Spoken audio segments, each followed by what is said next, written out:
Olá, boa noite. Você vai ver hoje, no segunda edição, morte na pista. Acidente com o tricampeão brasileiro em competição de descida em alta velocidade choca skatistas. O corpo do jovem morador de Novo Hamburgo chega ao Rio Grande do Sul amanhã. Para a mãe de Alisson, houve falha dos organizadores.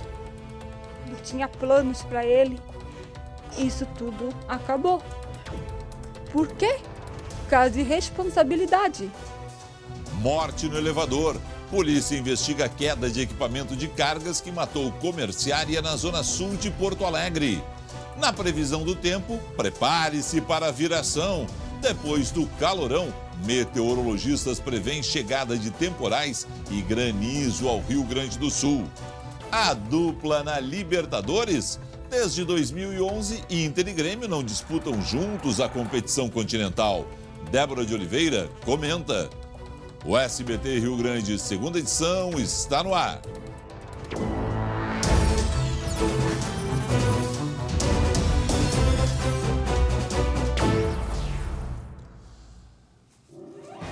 A gente inicia o programa com o fato que chocou o Rio Grande do Sul e segue sendo um assunto ainda em todas as rodas de conversa que tratam da questão da violência no estado. Segue foragido o homem que seria o alvo do ataque no Hospital Centenário na última sexta-feira. As informações da redação com a Luciane Coman. Boa noite, Lu. Boa noite, Felipe. Boa noite para o pessoal de casa. Pois é, os dois homens armados que invadiram o Hospital Centenário em São Leopoldo e mataram um inocente estavam procurando por Alex Júnior Abreu Tubiana. Ele foi condenado a mais de 10 anos de prisão por homicídio qualificado e cumpriu parte da pena em regime fechado. Em outubro, o Alex conseguiu uma progressão de pena por falta de vagas no sistema carcerário e deveria ter se apresentado para receber uma tornozeleira eletrônica, o que não aconteceu. Aí, na semana passada, ele continuou, claro, no crime, e aí, num tiroteio, foi baleado e internado lá no Centenário. Depois da morte do inocente no hospital em que ele era o alvo, Felipe, ele resolveu abandonar o tratamento e fugiu do local. E como ele está sem a tornozeleira, ele é então considerado foragido pela SUSEP. A polícia segue investigando o caso e o mandante do crime seria um outro apenado. Só que a identidade deste apenado não foi divulgada, Felipe. Ou seja, uma sequência de erros, uma sequência de negligências, de problemas estruturais que resultaram na morte de um inocente e de um criminoso que está aí livre e foragido, né? E tem gente que segue defendendo a redução de penas, abrandamento das penas, o aumento da progressão de regimes para a bandidagem no Brasil. Eu continuo dizendo, acho que tem crimes no Brasil que tem que ser agravadas as penas. Tem muita pena leve para bandido pesado, para bandido de grosso calibre no Brasil, e tem muita gente presa longo tempo no Brasil, infelizmente só lotando as cadeiras, que seriam crimes que não deveriam ficar tanto tempo nas cadeiras. Tem que se mudar essa situação em nível de Brasil. Urgente, né? Urgente. Um ônibus pegou fogo em uma das avenidas mais importantes da zona sul de Porto Alegre hoje pela manhã. O que aconteceu, Lu? Pois é, Felipe, que susto, né? Olha só as imagens aí na tela. Segundo os bombeiros, teria ocorrido uma pane elétrica neste ônibus. O incidente aconteceu por volta das 10h40 da manhã, na Avenida Juca Batista, aqui na zona sul. E de acordo com a IPTC, o ônibus fazia a linha Restinga-Vila Nova-Cavalhada e circulava no sentido centro-bairro, quando então o fogo começou. Havia 6 passageiros, além do motorista e do cobrador. O fogo iniciou ali na sanfona do veículo, que era articulado, e logo se alastrou, não é para toda a carroceria. Todos conseguiram sair a tempo, ou seja, se evitou aí uma tragédia maior. Os danos foram apenas materiais e, como a gente viu, o ônibus ficou completamente destruído, Felipe. E ainda bem que estavam todos eles, né, preparados para fazer uma evacuação rápida, e tinha pouca gente no ônibus, o que permitiu que todos saíssem rapidamente. Poderia ter sido realmente uma tragédia. Sim, imagina num horário de grande movimentação. É, com os ônibus lotados, apinhados de gente, como andam em Porto Alegre nesses horários de pico. Pois é. O corpo do skatista que morreu em um campeonato no Rio de Janeiro deve chegar ao Rio Grande do Sul nesta terça-feira. O jovem de 19 anos treinava em Novo Hamburgo e já era considerado uma das promessas do esporte no Brasil. Confira a reportagem do Andrei Rosseto. A família do skatista esteve de manhã no IML para liberar o corpo. São responsáveis, porque a vida do meu filho não vai voltar. Eu vou ter um vazio pro resto da minha vida. Isso não vai preencher. O tempo vai ajudar. Mas esse vazio, ele tá comigo, ter o abraço dele como ele me chamava. O acidente trágico aconteceu no domingo, durante a etapa brasileira do Mundial de Skate Downhill, a última do circuito, que já tinha passado por diversos países. O local da competição foi a Estrada da Vista Chinesa, no alto do Parque Nacional da Tijuca. Alisson fazia a última curva da prova a uma velocidade de 90 km por hora. No sentido contrário, vinha uma moto da organização do evento a cerca de 60 km por hora, transportando um competidor. Eles bateram de frente. Alisson chegou a ser socorrido e levado para o Hospital Miguel Couto, mas não resistiu aos ferimentos. O catarinense Alisson Nascimento, o Pastrana, tinha 18 anos. Era uma das promessas do esporte. O downhill é considerado a Fórmula 1 do skate, porque os competidores podem ultrapassar a velocidade de 100 km por hora. O evento foi cancelado após a morte. Outros 3 competidores, 2 brasileiros e um americano, estavam atrás de Alisson e também caíram, mas não sofreram ferimentos graves. A Confederação Brasileira de Skate lamentou a morte de Pastrana. A organização do evento recebeu críticas nas redes sociais, mas até agora não se posicionou sobre o caso. A gente viu aí a reportagem da nossa colega do SBT Rio de Janeiro, Patrícia Hadlich. Você confere a reportagem do Andrei Rosseto em instantes no SBT Brasil. A polícia do Rio de Janeiro vai ouvir o motociclista envolvido no acidente amanhã. Ele deve ser indiciado por homicídio culposo, quando não há intenção de matar. E a polícia apura as circunstâncias da morte de uma comerciária na zona sul de Porto Alegre. Ela morreu durante a queda de um elevador de cargas que fica dentro do estabelecimento onde trabalhava. O corpo foi enterrado neste domingo. Aplausos emocionados, abraços carinhosos e queima de fogos no enterro da comerciante.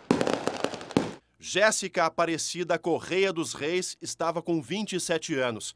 Ela morreu no sábado, depois que o elevador de cargas do depósito despencou do 4º andar. O acidente aconteceu neste comércio da principal avenida do bairro Restinga, na zona sul da capital. O elevador não é nem um elevador, é uma caixa com um fio lá para puxar, todo enjambrado. Então já é uma coisa anunciada faz tempo já. Ela teria colocado os 2 pés dentro do elevador para retirar um produto de dentro do elevador e, nesse momento, teria havido a queda. O elevador teria despencado até o andar terra, o andar subsolo, nós estamos averiguando ainda, e teria causado uma lesão muito grave que acabou ocasionando o óbito da funcionária. Os colegas de trabalho estavam muito abalados e não quiseram falar sobre o caso. Jéssica trabalhava como vendedora havia 5 meses. Hoje, o comércio não abriu as portas no horário de funcionamento. A Polícia Civil aguarda o laudo que a perícia técnica fez no dia do acidente. A delegada já sabe que existem câmeras de vigilância que flagraram o momento da queda no elevador. Ela pretende ouvir testemunhas, funcionários e os donos do estabelecimento e não descarta a possibilidade de responsabilização criminal. Se forem averiguadas que não foram tomadas as cautelas devidas, que era um acidente já esperado, ou pelo menos previsto, e se tinha como ter sido evitado, a possibilidade do indiciamento por homicídio culposo dos responsáveis pelo acidente.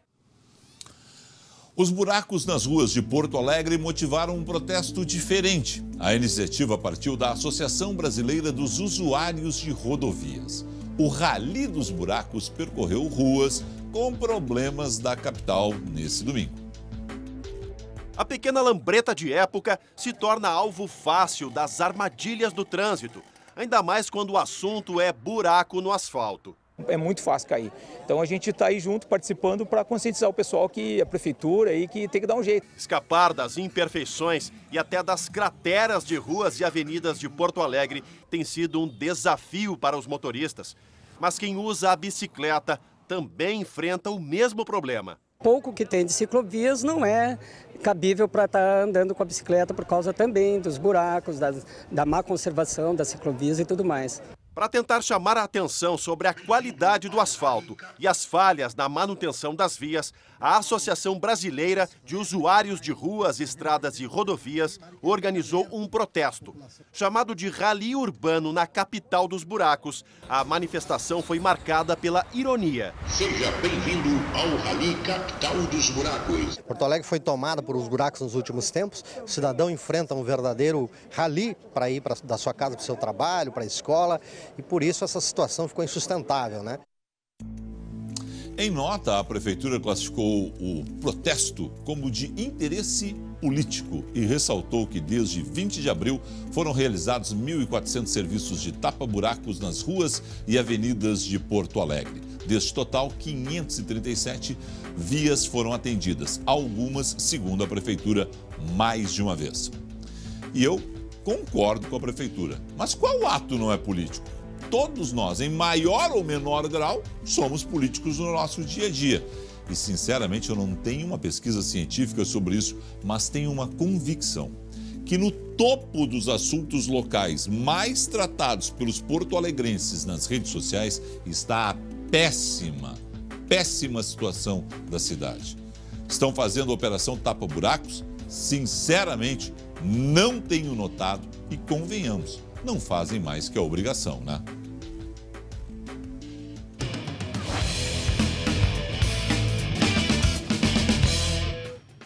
Hora dela, Débora de Oliveira. Boa noite. Boa noite. Felipe tá faceiro, hein? Muito! Já comprei passagem para Lima, inclusive. Ah, é faceiro e otimista, né? Já tá se imaginando na final da Libertadores do ano que vem.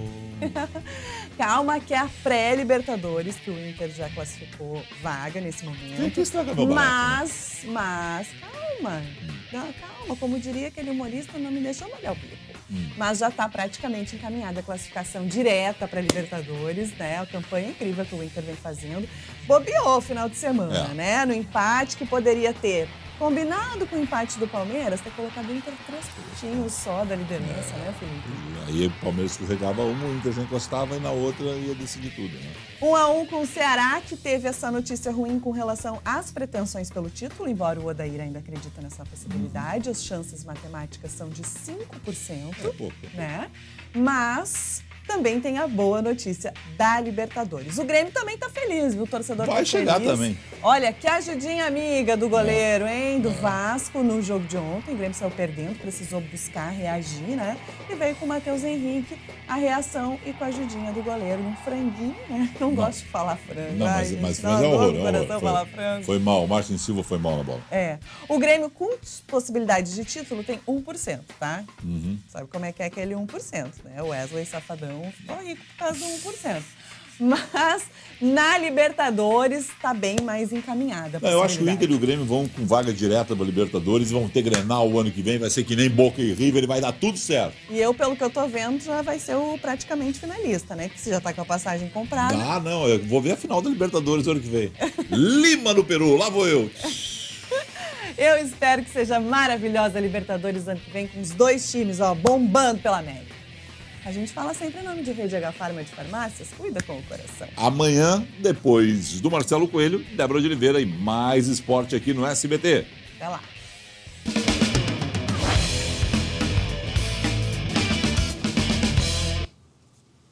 Nem todos sabem, mas as flores podem fazer parte das refeições do dia a dia. Além de embelezarem os pratos, elas trazem benefícios nutricionais. Nas pétalas estão minerais, vitaminas e até compostos que têm efeito anti-inflamatório. À primeira vista, Luciana está colhendo flores para um lindo buquê em tons alaranjados. Mas a verdade é que esse punhado de capuchinhas vai virar comida. Aqui, a horta tem couve, pepino, mostarda e flores. Elas têm que estar abertas, né? Que é um momento de plenitude dela, que tu vai ou usar ela inteira para decorar, enfim, num prato, ou tu vai usar as pétalas, né? Então ela tem que estar aberta. Neste sítio localizado no Lami, extremo sul da capital, são cultivados mais de 20 tipos de flores comestíveis. A cravina tem sabor suave e adocicado. A violeta é levemente cítrica. A cebolinha de tropeiro é da família do alho e da cebola, é claro. Já a lavanda é extremamente aromática. Mas não é porque a flor é comestível que dá para sair por aí ingerindo qualquer uma. Comprar numa floricultura ou então até mesmo colher em algum lugar como à beira de uma estrada pode ser perigoso. As plantinhas podem estar contaminadas com veneno, agrotóxico ou até metais pesados. O ideal é que elas sejam orgânicas, como essa goiaba serrana, bem docinha. Ela tem que ser plantada orgânica, né? A semente orgânica. Não tem nada de adubo, não tem nada de fertilizantes, né? Então, ela tem que ser plantada numa terra orgânica. Uma grande vantagem das flores comestíveis é que elas podem ser plantadas em vasos dentro de casa, como esta nutricionista faz. Principalmente trazem autonomia, variabilidade de sabores, um repertório maior de alimentos. Depois de colher, é só usar a criatividade e descobrir novos sabores. Como aqui ela está picada, somente com picada, sal, pimenta, azeite e um toquezinho de limão. Então dá para fazer um molho para botar numa massa, num tofu, em cima de uma pizza, sabe? Repertório vastíssimo, com uma simples capuchinha coletada de um vaso de dentro de casa. Bacana, hein? Bacana, gostoso e bonito para o seu prato. Legal. Veja daqui a pouco, calor de quase 40 graus. O que será que vem por aí, hein? A meteorologia está prevendo viração no Rio Grande do Sul. E ainda, o flagrante de um pedestre escapando de um acidente no trânsito foi no interior do estado. Em instantes, aqui no Segunda Edição.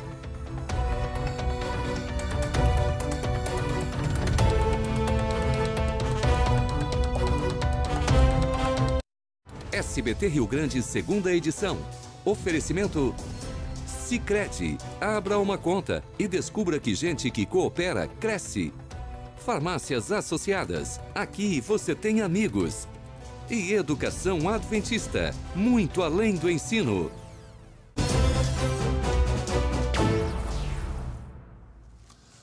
Vamos falar da previsão do tempo. A semana começou com temperaturas, nossa senhora, cara, elevadas demais no Rio Grande do Sul. A máxima registrada em Santa Cruz do Sul, 36 graus e 8 décimos. Sim, exatamente, 36 e 8 décimos. Mas teve mais cidades com marcas acima dos 35. Rapaz, que calor, Lu! É verdade, Felipe. Calorão dos infernos, viu? Olha, só dizendo assim mesmo. Pelo que dizem desse tal inferno, deve ser assim eu acho mesmo. Que tá parecido, viu? Olha, ali no lado de Santa Cruz, em Venâncio Aires, a temperatura chegou a 36,6, ou seja, ali pertinho dos 37. Agora, lá em Santa Maria, olha só o que um termômetro chegou a marcar hoje. 39 graus, Caramba. Felipe. Isso às 4 da tarde. Claro que pega muito a sensação térmica. Sim. A sensação térmica ali, até porque ele está no ambiente externo. Bom, para espantar a sensação de abafamento, muito sorvete, muita hidratação. Teve gente que recorreu ali à sombrinha, ao chapéu, mas claro, né, que olha só como bom gaúcho, apesar do calor, não larga o chimarrão. É, claro, é chimarrão, não é tererê, não. Não é chimarrão, é chimarrão mesmo. Bom, Felipe, amanhã a massa de ar quente se intensifica ainda mais em cidades da metade norte. Ou seja, o abafamento vai piorar. Preparem-se, viu? A sensação térmica deve passar dos 40 graus, é isso mesmo? Máxima de 38 em Novo Hamburgo. No oeste e parte do sul, alerta para temporais isolados com risco de grande volume de chuva, vendaval, raios e granizo. E esse alerta vale principalmente entre Uruguaiana e Rosário. Aqui em Porto Alegre, previsão de sol durante o dia, com calor de 37 graus. À noite, risco de temporais isolados. Na quarta, segue previsão de temporal. Inclusive, Felipe, tem alerta de muita água para várias regiões, com queda de granizo, muito vento, muita água, muita chuva. O tempo só volta a firmar na quinta-feira. Bom, já é feriado, é uma boa notícia. Bom, exatamente, né? O feriado começa ali com tempo bom. Maravilha. Bom, pelo menos isso, né? Pelo menos isso, mas muita atenção aí nesses 2 dias, viu? Granizo tá muito e temporal, Pois é. Então tá. Vamos lá, vamos se preparar para o que vem por aí em termos de tempo, então, no Rio Grande do Sul. Câmeras de segurança flagraram um baita susto que levou um morador de Mata, no centro do Rio Grande do Sul. O cara viu aquele carro crescendo, se mandou-lo. Pois é, ele estava ali conversando, né, na calçada, quando de repente a gente vê que ele sai e aí vem aquele carro em alta velocidade e bate com tudo no caminhão ali que está estacionado. Bom, ele escapou ali por pouco, né? Enfim, de todo o acidente, ele se deu conta do que iria acontecer. Apenas o motorista do carro se feriu e está hospitalizado em Santa Maria. E, Felipe, isso aí aconteceu na cidade de Mata, zona central do Rio Grande do Sul, na semana passada. Mas olha, que susto, hein? Que pancada, né? Que o motorista pancada. perdeu o controle do veículo e foi direto. Olha, podia ter acontecido ali uma tragédia, porque afinal de contas ele pegou num caminhão mais alto, podia realmente ter sido bem poderia ter vindo a óbito, né? Com certeza, né? Agiu rápido ali o Lu, pedestre. obrigado. Até amanhã. Boa noite. Obrigado a você pela sua audiência. Até amanhã. Fique com SBT Brasil.